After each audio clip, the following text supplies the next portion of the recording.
The views and opinions expressed on this program are not necessarily those of this station, JVC Broadcasting Management, or its sponsors.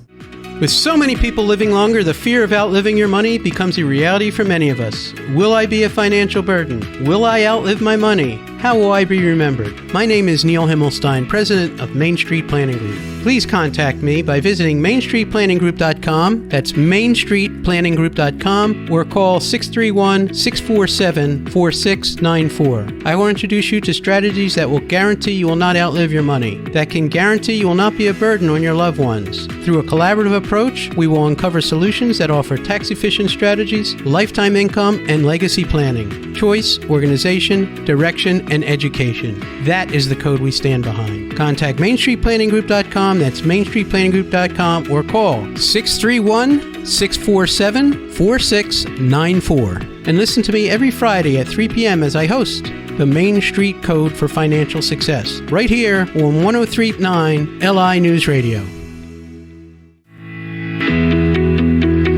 Good afternoon. Welcome to the Main Street Code for Financial Success. I'm your host, Neil Himmelstein. I'm here every Friday at 3 o'clock. If you miss an episode, you can catch me on Spotify or catch me on Apple, or go to the mainstreetcode.com to visit past episodes. Or you can also log on to LI News Radio and catch us live. And I think there's past episodes there as well. So we like to keep you up to date with all the latest financial news. We help hundreds of advisors across the United States in the areas of life insurance, disability, long-term care, annuities, and life settlements. And we are independent wholesalers. We represent every different company. Lawyers come to us, accountants come to us, and insurance agents come to us for unique financial solutions for every person we deal with and business. And today we're very fortunate to have with us an expert in pensions and an actuary, Ronald Stair. Say hello, Ron. Hello, how are you? Fantastic. Ron, I don't want to go through all the letters of your name, E-A-F-A-I, but you're an, what is it you do? I mean, you're an actuary, but what, tell the audience what an actuary actually does. Oh, I don't want to do that because then my employer will make me do it. Oh. Well, actuaries work in a variety of areas, mostly with the insurance industry. They are the ones that actually set insurance rates and figure out how that works. So life actuaries, disability actuaries, health actuaries, and so on. I work in the pension space. Okay. So we design and administer retirement plans. Okay, all types of retirement plans. All types of retirement plans. There's just this mosaic. If you look at a solo practitioner, there are 104 permutations of retirement plans for that one individual. Wow, that's insane. Who knew? You do. I do. Exactly. Well, I know, listen, I've heard you speak many times in front of accountants and attorneys, and they all rely on you to give them the advice. And I know sometimes you look at plans and you see they're messed up, and you fix them, or you help implement plans, and I think you're invaluable to me. I know that, and our community. So there's a lot of changes going on, and every time there's a tax change, pensions are affected, and we talk about saving for retirement all the time, and Roth IRAs, Roth 401ks, regular IRAs, all this stuff going on in all these different plan designs. So just tell me how important it is to have a pension and what the government's doing. They're almost telling small businesses they have to have pensions, right? Well, eventually it's getting there. So right now, I'm not sure the numbers, somewhere between around 15 states have a mandatory requirement to have a retirement plan. If you don't have your own, you'll have the state's plan. Okay. New York State's been talking about it for 6 years now. Okay. New York City has a plan, but that's got put on hold when New York State said we're going to have our own at the state level. So New York City's is sort of in limbo, and New York State has promised they're going to release their guidelines by the end of this year. Okay. But they've said that before. Understood. So basically, what are the states doing that's different than if you set up your own plan? Well, for starters, you're going to have state regulation, and we know as a business owner, I've already got too much of that. Understood. Having said that, from a social perspective, I think it's important. Okay. Because more than 50% of the people in the United States have no access to a workplace retirement plan. Wow, didn't know it was that big. It's unfortunate. Right. And the cynical individual can say, well, geez, you could just put $5,000 or $6,000 into your IRA at the end of the year. But we know that most people don't have $5,000 or $6,000 in a lump to dump into their IRA. Right. And the workplace plan of them being able to take $20 to $50 a paycheck out is manageable. Understood. Yep, absolutely. And just that ease and accessibility, it is important socially. Yes, and we encourage people to take advantage of a plan if they're at work. We find that, in the last 20 years, and I'm sure you've seen it, the world has changed so much. I mean, I remember when I was a kid, we're close to the same age, when we were kids, you worked for one company and then you retired, 20, 30 years. Now, the average kid, or 20 and 30-year-olds, kids, I mean, I have adult children, they may have 8 or 9 jobs before they're 30 or 35. Yeah. So retirement is one of those things that kind of gets left in different places, and they participate, they don't participate. If you have any advice to young people, I'd appreciate if you shared your words of wisdom. Start saving as much as you can, as early as you can, because compound interest is your friend.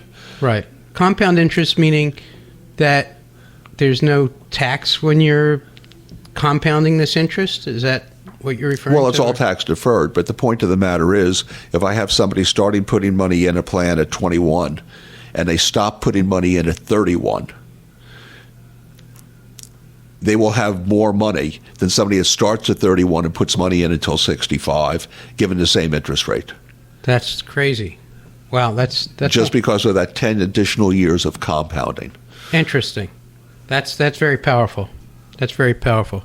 Well, you talked about when you set up a plan and a company comes to you, or you have a company comes to you and the plan fails. What does that mean, the plan fails? Well, there's discrimination testing in a plan. Okay. So it's always the test of the highly compensated, which is normally the owners and the executives of a company, and it could be a company of 5 people. You're still going to have an owner in there.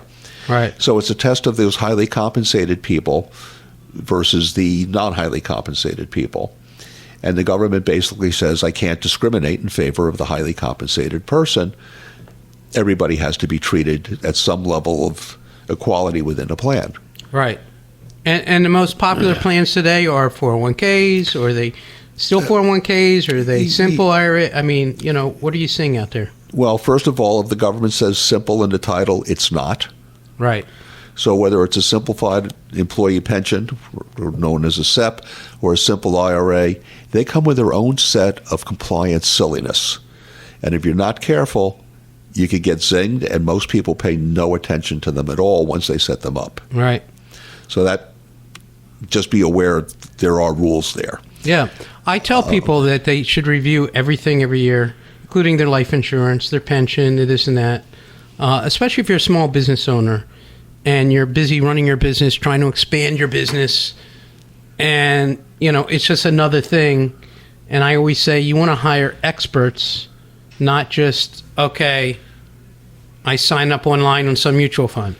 Tell me about that. I mean, can I just okay, I want to do a plan, let me just sign up. Why do I need your company or you? Well, for starters, we have trained human beings. That's a big starter. And we could talk about that. So real trained humans in a highly complex area, as opposed to an automated assembly line big box kind of a delivery. Okay. So we have had clients that have done that automated big box delivery, but the civilian who's going online to sign themselves up really don't understand what they're doing. Right.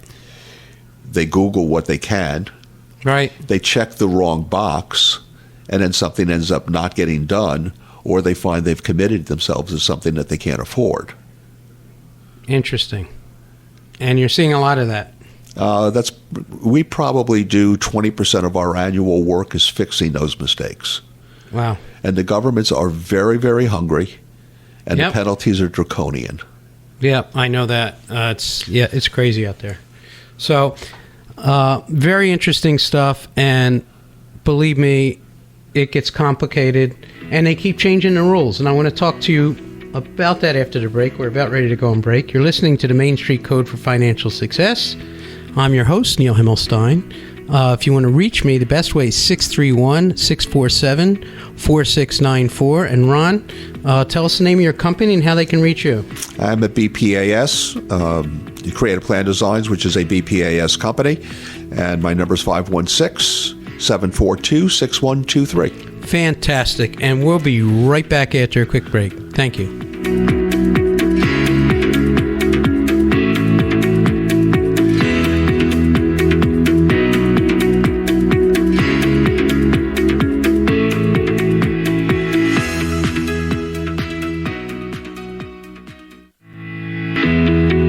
Welcome back to the Main Street Code for Financial Success. I'm your host, Neil Himmelstein. I'm here today with Ron Stair from BPA. Is it BPA Administrators or BPA or? BPAS. BPA. What's the S stand for? Benefit Plan Administrative Services. Fantastic. Ron's an expert in pensions and has been for many, many years. Creative Plan Design.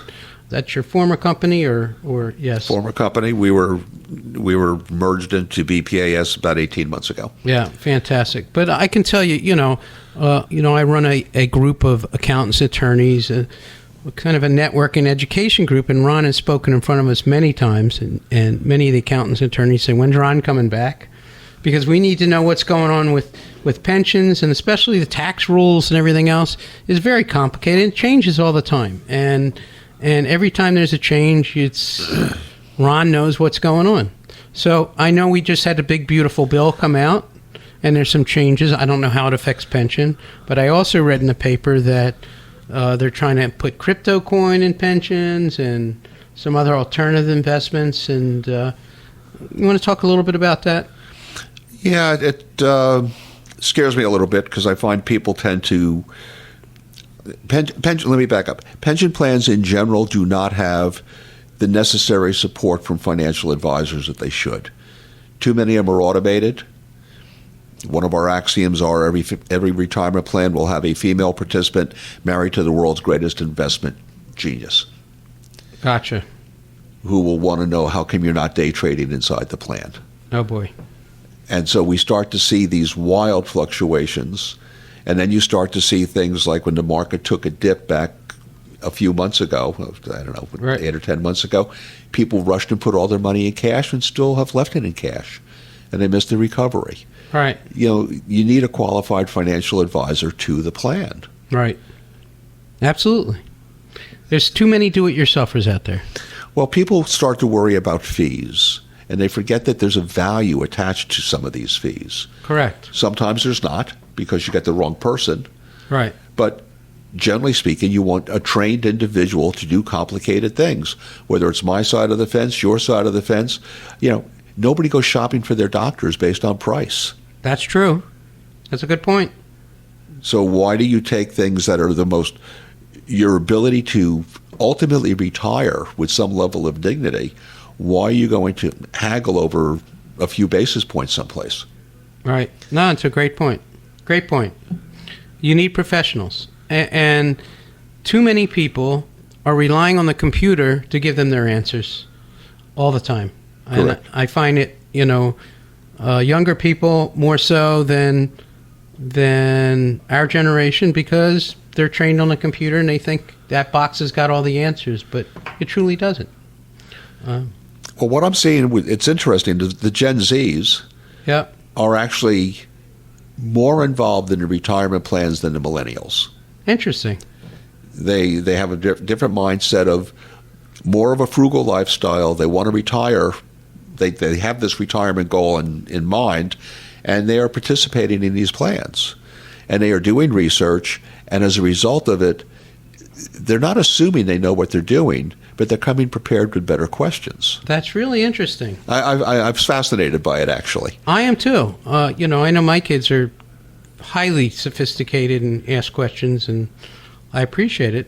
Sometimes they don't ask my advice, but they ask questions of other people, which is fine. Well, your advice is no good because you're dad. Of course. We know that. So one of the things I advocate for and I love, especially with younger people and even older, is with 401k planning. A few years back, maybe it's 10 years, I don't know, I've lost time, and many people don't know this, they may have a plan, but they could add a Roth feature to their regular 401k, have it so that it's a Roth feature, which I like because you take the money out tax-free instead of taxable. Are you seeing a lot of that Roth 401k stuff in play or no? We are. Okay. We are. I don't see a lot of people talking about it, but to me, I mean, I told my son, why are you so worried about tax deductions today when you get to my age, everything's going to be taxable at such a high rate? I'd rather see you have a tax-free bucket. Yes, life insurance is the best, but, Roth is another option while you're putting money away and you still get a match. It's still growing tax-deferred, but maybe you want to take it out tax-free later, or maybe you want to do a mix. Well, I find people are somewhat short-sighted in that people are generally absolutely seduced by tax deduction. Right. That's sexy, and they want that. Right. But they forget the big picture and where it goes. So, like, I'm looking at my son now, who's 19, and he's in his 401k already. Excellent. And he's Rothing it because he says, "That's right. It's the lowest tax bracket I'm ever going to have." Right. Doesn't that make sense? I mean, it does. But they don't teach kids this. They don't. Financial literacy is lost. Right. Fortunately, some of the school districts do have the Academy of Finance, and it's an excellent program, but most school districts don't. Right. I think they should have it. They all should have it. I think it's important. Well, the College of Financial Planning had a course for years called Financial Literacy for the High School Student, and I think they should have just renamed it Financial Literacy. They gave you all of the syllabus. They would provide they gave you everything you needed to run this class. Right. And it was free.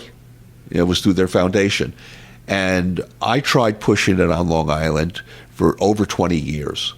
I got one school district to take it for one semester, and that was the end of it. Crazy. I know. I worked with Long Island Works. Similar. I don't know if you're familiar with Long Island Works. I'm not. I think actually Colin Powell started it, and basically it gave kids a reason. Why am I taking this math class? How does this apply to my life? It gave kids a reason, and it also brought in local businesses to the community. So I set one up in my district, between the district and school. So my kids have no fear walking into any business and what do you do? How do you do? Because we have such a brain drain here on Long Island where the kids can't afford to buy a house and they leave. And I thought it was important that they know, hey, there's plenty of work here. And I put together a collaborative with Brookhaven Labs in my district because I see what Stony Brook does in their district with their kids and the Intel programs and all that. I said, wow, we got all these scientists living out in Suffolk, right where I am, and how many of them are from Suffolk? 1%? Thousands of scientists, because the kids don't understand what they're doing and why. It's just I know it's a sidebar, but you and I are on the same page as far as financial literacy. Yeah. So I tried to do some classes in high school, and I'm amazed. Kids don't even know how to write a check. They don't know how to. They can't do cursive. I can forge. Cursive. I can forge that X. Yeah, exactly. They don't teach cursive anymore. What's that? There's a test on life insurance. I think they still have it when they do a senior exam. Draw a clock. I don't know how many kids can draw a clock right now. Draw 10 o'clock. I mean, everything's digital. Well, they'll draw a copy of their Apple Watch. There you go. That's how it works. What else is going on in the pension world? Anything? Well, one of the things that we're starting to see awareness about is people are concerned about outliving their income. Yes, absolutely. So I'm doing this a long time. This is my 52nd year of doing this. Right. And when I started in this industry, people worked until they were 65 and they were dead 5 years later. Right. Now people are working until they're 67 or 68 and they're living 12 to 15, 18 years later. Right. Because theoretically we can keep a corpse alive. Right. So people are now getting to that stage in life where they're concerned about outliving it. And so there's been talk about allowing annuities back into the plan as a distribution form. And I'm not saying it should all go into an annuity type of a product, but right. I think it should be an option. If nothing else, hopefully they're going to bring back the reporting. What I mean by that is prior to 1984, if you had a retirement plan of any sort, including a 401k, we would have to give you your annual statement showing this is your lump sum and this is what it's going to equate to in terms of a monthly income. Exactly. And then that went away in 84. And since then, people think, oh, geez, I got $100,000, I'm okay. Well, they really don't understand the differential of how that is going to come out as a monthly income to them. Right. So this is one of those features that I think is very important. Absolutely. And, the individual annuities in the last couple of years have outperformed these group annuity old pension payouts because of the interest rates coming up. And I tell everybody, if you're about ready to retire, come visit me and show me your statements, and let's figure out a way that you can have guaranteed income for the rest of your life and find a way to protect it for your legacy and your heirs. Yep. You've been listening to Main Street Code. Thank you so much for coming, Ron. Ron, how do they get a hold of you again? 516-742-6123. I do appreciate it. And if you want to get